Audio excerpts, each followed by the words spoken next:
요한계시록 3장 19절 말씀, 무릇 내가 사랑하는 자를 책망하여 징계하노니 그러므로 네가 열심을 내라 회개하라.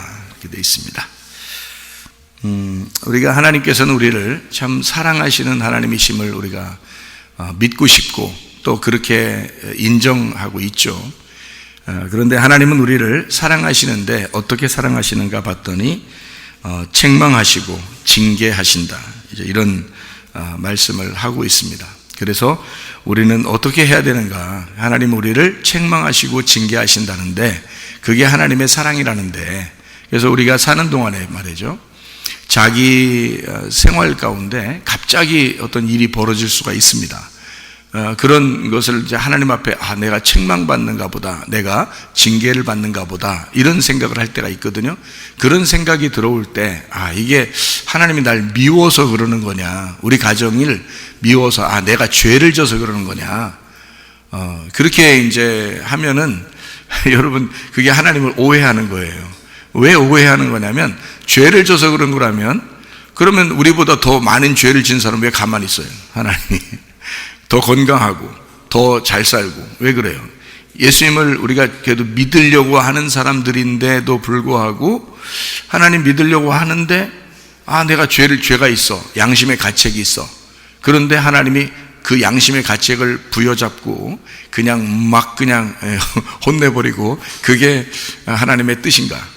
그리고 이제 안 믿는 사람들은 그냥 건강하기도 하고 또 물질적으로도 잘 되고 잘 살고 행복하게 잘 사는 것 같고, 그런 사람들도 많단 말이에요. 그러니까 이게 이제 어떤 거냐, 그러니까 우리가 나 죄를 져서 하나님이 나 싫어해서 미워해서 이러는가 봐, 이렇게 얘기하는 사람이 있을지 모르죠. 근데 성경은 그렇게 얘기하는 것 같지가 않고 이렇게 말합니다. 하나님은 사랑이신데 사랑하는 자를 책망하기도 하고 징계하기도 하신다, 이런 말이에요. 그러니까 책망하시고 징계하시긴 한다. 근데 그것이 뭐냐? 그 의미가 뭐냐? 도대체 하나님은 우리를 책망하시고 징계하신다는데 우리를 갖다 후드로 패서 막 아주 그냥 밟아버리는 것이냐? 그게 하나님의 뜻이겠는가? 이런 거죠. 하나님의 사랑한다면서 우리를, 그러면서 우리에게 그 사랑은 책망과 징계로 온다. 그래서 너희가 열심을 내고 회개해야 된다, 이제 이런 얘기를 하고 있는 거거든요. 그러니까 우리가 이게 무슨 뜻인지 성경을 우리가 좀 잘 이해하면 좋겠죠. 그래서 요걸 한번 잘 이해해 보려고 생각합니다. 여러분 사랑하면 말이에요, 질투해요, 안 해요? 사랑하면 질투하죠. 우리 권사님은 옛날에 질투해봤어요, 안 해봤어요? 질투해봤죠? 우리 집사님도 질투해보셨죠? 예?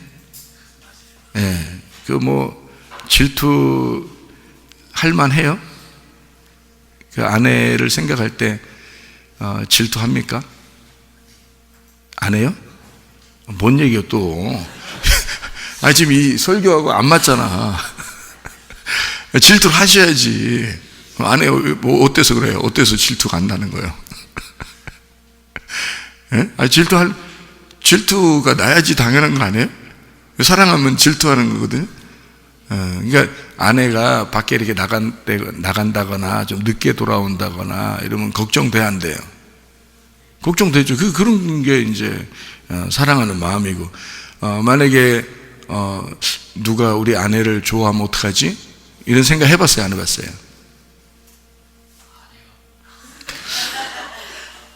그럴 만한 아내는 아니다. 그런 거예요? 예? 믿으니까. 그렇게 할 만한 또 여인도 아니에요, 보면.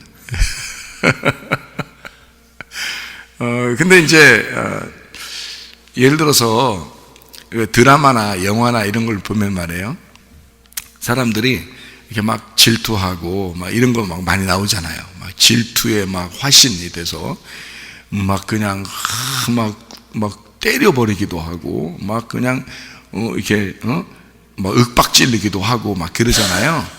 그래서 밖에 나갔다가 늦게 돌아오는 남편을 향해서 아내가 막 가슴을 때립니다. 응? 가슴을 막 때리면서 뭐라고 그래요? 왜 늦게 왔냐고 막 그래요. 늦게 오면 안 되는 거예요? 왜 막 가슴을 때리고 그래요? 사정이 있겠죠. 뭐 사정이 있겠죠. 뭐 하긴 사정이 있겠죠. 그렇게 살면 뭔 그냥 밋밋하니 그냥 밥 먹었어? 이제 씻고 자. 이렇게 말만 하면 안 되죠. 이게 사랑한다면 늦게 들어오면 왜 늦게 들어왔냐고 막 이렇게 해서 이 여자가 왜 이려? 이제 남자 이제 들어와서 이 여자가 왜 이려? 그러면 여자가 그렇게 이제 기다렸어. 그러니까 무슨 일이 벌어지는지 뭐 몰라. 연락도 안 되고 그래서 막 무슨 일이 벌어졌는지 뭐 핸드폰도 꺼 있고 막 이래서 막 걱정이 돼가지고 그렇게 있다가 남편이 들어왔는데 어떤 마음이 들어오냐면 반갑고 하나는 반갑고 막 다행이다 이런 생각이 들고 그죠? 야 진짜 다행이다. 반갑다 막 이런 생각이 들고요. 그리고 또 한편에는 막 걱정된 것이 이제 막 마음이 이제 가라앉는 것 같고, 그죠? 또 하나는 이제 화도 나고, 화도 나지, 화 안 나 있어요. 늦게는 자기는 얼마나 이 집에서 그렇게 기다리고 있는데, 밖에서 뭐 하고 있는지 연락도 안 되고, 이렇게 늦게 들어왔는데, 한편으로는 걱정됐는데 들어왔어요. 한편으로는 막 화가 나는데 들어왔어요. 그러니까 가슴을 때리는 거예요. 때리면서 뭐 어떻게 해요? 가슴을 때리면서 울어요. 막 왜 이렇게 왔어? 하면서 울고 막 때리고. 남자는 이제 황당한 거지. 갑자기 막 가슴 막 때리고 막 울고 그러니까 황당해서 왜 그려 도대체? 그러면 이제 여자가 뭐라 그래요 거기서? 당신이 미우니까 그렇지. 미워서 그런 거예요? 아니면은 사랑해서 그런 거지? 미워서 그런 게 아니죠, 그죠? 예. 그리고 당신이 걱정되니까 그렇지. 이제 이거는 이제 조금 더 부드럽게 당신이 걱정되니까 그렇지. 이러면서 이제 진짜 그런 거잖아요, 사실 그죠? 예, 그런 게 막 이제 막 가슴을 때리면서 운단 말이에요. 자, 그러면 말 안 해도 알지, 말 안 해도 알지. 그렇게 이제 할 때 이 남편이 이제 그 여자의 그 모습을 통해서 뭐를 느끼게 돼요? 자기를 돌아보게 되고 사랑하게 되고 정말 우리 아내가 나를 사랑하고 걱정하는구나 이런 걸 알게 되잖아요. 그걸 만약에 모르고 남편이 아내가 가슴을 막 때리니까 이게 미쳤나 내 가슴 내가 가슴이 요즘 얼마나 아픈데 가슴을 자꾸 때리나 이렇게 생각하면 이게 남편이 지금 올바른 생각이에요. 좀 정신적으로 지금 뭔가 지금 나간 생각이요. 정신적으로 나간 생각이요. 지금 부인이 지금 왜 그런 거예요? 지금 미쳐서 그런 게 아니에요. 지금 걱정돼서 그러는 거지. 그런 거죠. 여러분 이게 뭐냐면 지금 가슴을 때리니까 남편은 가슴을 지금 아파. 가슴이 아프지만 지금 부인의 생각엔 너무 나를 걱정해주고 반갑고 사랑해서 그러는 거야. 그렇죠? 여러분 보세요. 하나님이 우리를 책망하시고 징계하실 때 우리를 정말 미워서 그럴까? 우리 가슴을 때리는데 가슴이 아파. 그런데 우리를 진짜 가슴 때려서 막 구멍 내려고 주먹으로 때려서 구멍 손이 뒤로 앞에서 때리면 뒤로 나가게 하나님이 여기 때려서 뒤로 이렇게 구멍 나게 이렇게 하려고 그런 거예요? 그런 거 아니죠. 하나님이 내가 너를 걱정스러우니까 그렇지. 내가 널 사랑하니까 그렇지. 내가 너를 너무 내가 너 때문에 얼마나 속상한지 몰라. 미워. 이런 건데 그게 하나님의 사랑이라는 거죠. 그러니까 우리가 이제 그 하나님이 우리를 책망하시는 것 같을 때 그때 우리는 그게 정말 하나님이 날 미워서 그럴까? 그런 건 아니라는 거죠. 하나님이 우리를 사랑하시기 때문에 책망하시고 사랑하기 때문에 징계하신다. 이제 그거를 우리가 생각하고 성경을 보게 되면 하나님의 사랑이라는 걸 알고 그리고 성경책에 보이는 거죠. 그럴 때 우리가 마음이 어떻겠어요? 하나님은 나를 내가 어떤 상황에 있더라도 하나님은 나를 사랑하셔. 이런 마음이 들어오야 되죠. 우리가 뭘 잘하기만 해야지 하나님이 사랑하신다면 우리가 못하면 그러면 하나님 우리를 정말 다 미워하신다는 얘기인데, 그러면 그게 하나님이시냐고요. 그런 하나님을 어떻게 믿어요, 우리가? 무서워서. 그러니까 무서워서 믿는 하나의 종교처럼 어떤 신, 나를 해코지할지도 몰라 하는 그런 신을 믿는다면 얼마나 불안합니까? 그런 건 율법적이죠. 하나님은 그런 율법적인 하나님이 아니고 사실 우리에게 사랑이 많으신 하나님이거든요.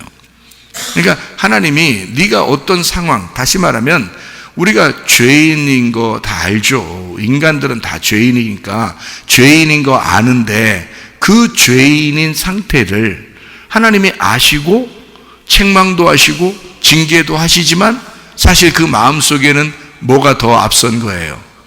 걱정하고 사랑하고 그런 마음이 더 앞선 거죠. 그런 마음으로 우리를 책망하시기도 하고 가정에 문제도 있을 수 있고요. 몸에 병이 날 수도 있는 거고요. 그죠? 그런 거지 하나님이 진짜 그것 때문에 막 우리를 갖다 괴롭히려고 그러는 건 아니라는 것입니다. 하나님이 그걸 통해서 뭔가 하나님의 마음을 깨닫게 하고 싶어서 하나님은 그런 것이다. 이게 성경 말씀입니다. 예를 들어서 우리가 어떻게 살다가 정말 힘들게 살다가 죽었다고 쳐보세요. 그러면 죽으면 어디로 가요? 천국에 갑니다. 그럼 천국에 가는 소망을 주신 거잖아요. 천국에 그럼 안 갈 거예요? 다 가야죠. 어차피 천국 다 가야 되는 건데. 사람이 언제 죽어도 죽어야 돼요. 왜? 죽고 천국에 가야 되니까. 그래서 이렇게 죽으나 저렇게 죽으나 일찍 죽으나 늦게 죽으나 어쨌든 죽어야 되는 거예요. 죽어야 천국에 가니까. 그래서 하나님이 죽일 수밖에 없는 거야. 왜? 천국을 가게 해야 되니까. 그래서 결국 사람들은 잘 살든 못 살든 오래 살든 짧게 살든 건강하든 아프든 가정에 문제가 있든 없든 어차피 한 번씩은 다 죽어야 돼요. 그래야 천국을 다 완전한 천국, 영원한 천국을 데리고 가니까.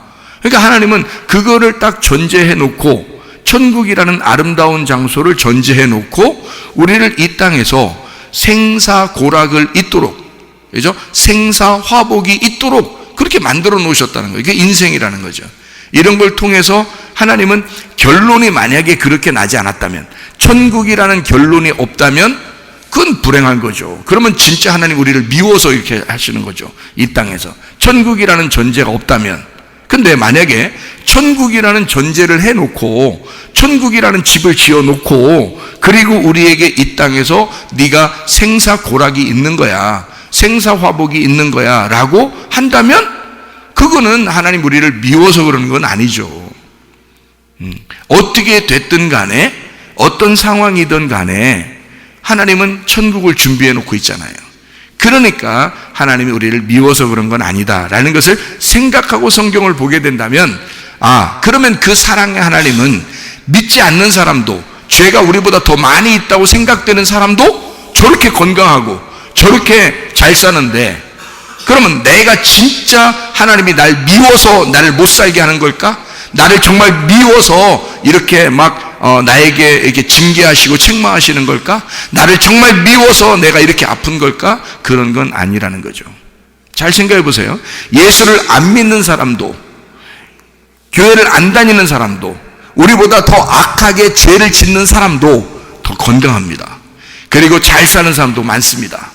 그러면요, 하물며 일부러 예수 믿는 사람들을 막 괴롭히고 더 아프게 하고 더 문제가 생기게 하고 더 죽이려고 그러고 이러겠느냐 이거예요. 하나님께서. 하나님이 그렇게 하시는 게 아니라는 것입니다. 하나님이. 그래서 여러분과 저는 우리 인생 가운데 이런 일들은 누구나 있을 수 있다. 예수 믿는 사람이든 안 믿는 사람이든 건강이 문제가 올 수도 있는 거고 가정에 문제가 올 수도 있다는 얘기예요. 또 자기가 잘못해서 사업에 실패도 할 수도 있다는 얘기입니다. 그런데 그럼에도 불구하고 이거는 하나님이 나에게 한 것이 아니구나라는 걸 깨달으셔야 돼요. 하나님이 나에게 한 거구나라고 그렇게 깨달은다면 하나님 안에 하나님이 나한테 해준 거라면 하나님 안에 병이 있어야 된다는 거예요. 그래야 하나님이 자기 병을 우리한테 주는 거지. 하나님 안에 어떤 문제가 있어야 된다는 거예요. 그래서 우리에게 막 싸우게 하고 화를 내게 하고 문제를 주는 거죠. 하나님 안에 문제가 있어야, 하나님 안에 뭔가 실패가 있어야 우리에게 그런 실패를 주는 거죠. 근데 하나님 안에 병이 없어요. 하나님 안에 문제가 없어요. 하나님 안에는 실패가 없어요. 하나님 안에는. 그럼 누가 가져다 주는 거냐 이거야, 이걸. 마귀가 가져다 주는 거라 이거야. 마귀가 우리의 몸도 아프게 할 수도 있는 거고요. 또 우리의 그 가정에 문제도 생기게 만들 수 있는 거고요. 사업에 실패도 할 수 있게 만들 수 있다는 거죠. 그렇죠? 그럼 그 마귀는 누구하고 합해서 그걸 만들어내겠어? 마귀는 우리하고 합해서 그걸 만들어내는 거예요. 나라는 사람하고 마귀하고 합해져 가지고 그걸 만들어내는 거예요. 이렇게 하나님이 해주시는 게 아니라고요, 여러분. 사실은. 근데 그거를 그러면 성경에는 하나님이 그렇게 하시는데요, 하나님이 한다고도 했는데요, 하나님이 병도 주고 하나님도 문제도 주고 하나님이 뭐 실패도 하게 하고 하나님이 죽이기도 하고 하나님이 살리기도 하고 하나님이 지옥에 보내기도 하고 하나님이 천국에 보내기도 한다고 얘기가 써 있는데 어떻게 돼요? 그런 말은 뭐예요 그럼? 이렇게 물어볼지도 모르잖아요. 그거는 보세요, 마귀가 그렇게 하고 자기 자신이 그런 일들에 말려들어서 우리가 그렇게 살아간단 말이에요. 근데 우리를 창조하시고 지으신 분이 누구예요? 하나님이시잖아. 그러니까 네가 잘못해서 그렇게 한 것도 하나님이 자기 책임이라고 말하는 거야. 내가 그렇게 한 거야 라고 하나님이 자기 책임으로 돌리는 거지. 내가 그런 거야. 내가 너에게 죽이기도 하고 내가 너에게 잘못되게 하기도 하고 내가 너에게 이렇게도 하고 저렇게도 한 거야 라고 하나님이 자기 책임이라고 그러는 거지. 어릴 때 보면 애들이 싸우고 잘못하잖아요. 그럼 부모님이 가서 사과한다고. 부모님이 잘못했어요? 부모님이 잘못한 거 아니야. 애들은 원래 싸우기도 하고 놀기도 하고 그러는 거거든요. 근데 애들끼리 했는데 뭐 이렇게 싸우고 뭔가 그러면요, 부모가 가가지고 죄송하다고 제가 잘못했다고 그런다고요. 그 진짜 부모가 잘못한 거예요? 그럼 애가 생각할 때 맞아, 내가 이렇게 한 건 우리 엄마 잘못이야, 우리 아빠 잘못이야. 그래요? 애가 뭔가 이해를 못한 거지. 어린애니까 왜 그러지? 내가 싸웠는데 왜 엄마 아빠가 와서 잘못했다고 그러지? 그런단 말이에요. 이게 이상하다라고 생각하는데 나중에 커보면 알죠. 커서 자기도 자식을 낳아보면 아는 거야. 왜? 자식을 낳으면 내가 낳았잖아. 자식이 낳고 싶어서 낳았어요? 안 그렇죠? 자식은 그냥 자기가 원해서 나온 게 아니에요. 엄마 아빠가 원해서 자식이 나온 거야. 그러니까 누가 책임이야? 엄마 아빠 책임이야. 그래서 엄마 아빠가 자기가 책임진다고 얘기하는 거야. 그래서 하나님 아버지가 우리가 아픈 것도 우리가 문제가 생긴 것도 우리가 실패하는 것도 사실 우리 잘못이야. 근데 하나님이 뭐라 그래? 내 잘못이야 그런다고. 내가 책임질게. 그러면 이제 답은 나와 있는 거야. 그럼 답은 나와 있는 거야. 자, 그럼 우리는 뭐라고 기도해야 돼? 하나님 앞에. 하나님, 사실은 내가 잘못했어요. 그런데 하나님 아버지가 책임져 주세요. 하나님 아버지가 내 이 병을 고쳐주세요. 이거 하나님께 의지하면 되는 거 아닙니까? 하나님, 나의 실패를 하나님 성공으로 바꿔주세요. 하나님께 맡기는 거예요. 내가 할 수 없으니까, 내가 이런 모양으로 내가 이렇게 행동한 것이니까 하나님, 내가 해결할 수 없는 거 하나님이 해결해 주세요. 그분이 아버지니까, 아버지가 내가 태어나고 싶어 태어난 게 아니라니까, 하나님에 의하여 내가 태어난 거라고요. 그러니까 책임은 누가 있는 거냐면 하나님 아버지가 책임 있는 거야. 그러니 여러분의 죄가 많든 적든 간에 하나님은 우리를 책임지고 싶어 하시고, 하나님 우리가 죄가 많든 적든 간에 하나님 우리를 사랑하시길 원하신다고요. 그러니 하나님이 책임지겠다는 거예요. 그러니까 우리는 기도할 때 하나님 책임져 주세요. 그러니까 하나님 우리를 사랑하시는데 가끔 혼내기도 하신다고요. 그런데 그 혼내는 것이 진짜 미워서 혼내는 것 같지는 않다는 것이다. 성경에서 보니까 그렇죠. 하나님은 우리를 사랑해서 혼내신다.